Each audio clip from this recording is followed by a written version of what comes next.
And Sue, here in the newsroom now, taking this controversy even further tonight, we want to bring in our resident legal expert, Cooley Law Professor Curt Benson.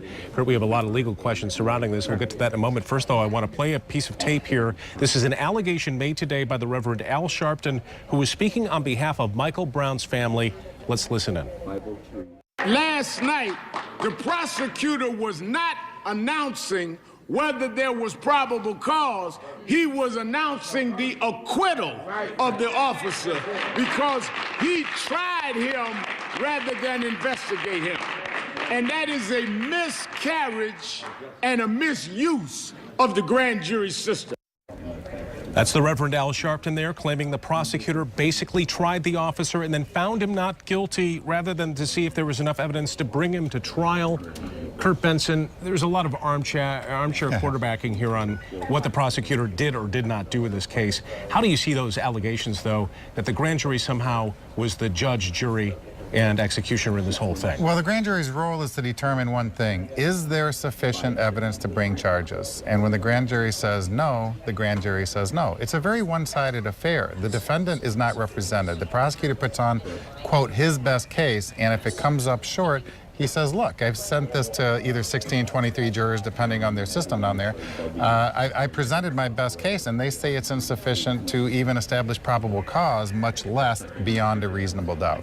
The prosecutor is also taking a lot of criticism today because he didn't really put up a narrative of this case. He did a big data dump for these folks. He basically gave them a lot of paperwork. They had to navigate through all of that stuff. That's at least one criticism coming through today. Does he have an obligation to do that, to outline the case? He does not. As a matter of fact, grand jury testimony is almost always secret, and it usually remains secret for a long time. And every state is a little different as far as when they waive that secrecy and release it. So the fact that he released it so quickly is actually kind of surprising to me. Like I said, they usually keep it secret to protect everybody, protect the witnesses, protect the defendant, prohibit the defendant from interfering with the investigation.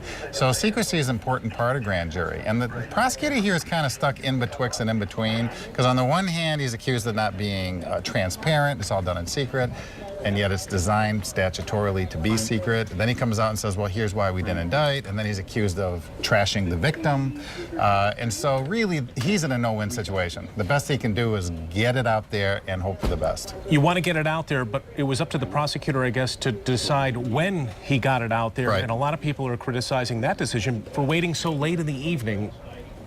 I found that bizarre. I have no idea. I would have thought they would have released the information at 7 o'clock in the morning and give everybody many hours of daylight. Yeah. They were concerned about rioting and violence. When do people riot and commit violence? At night. At night. And they wait until night to announce no indictment.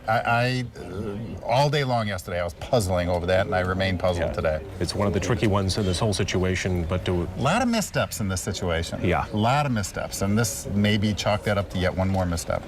Curt Benson, our resident legal analyst from Cooley Law, coming in tonight. Curt, thank you for your time. You're welcome.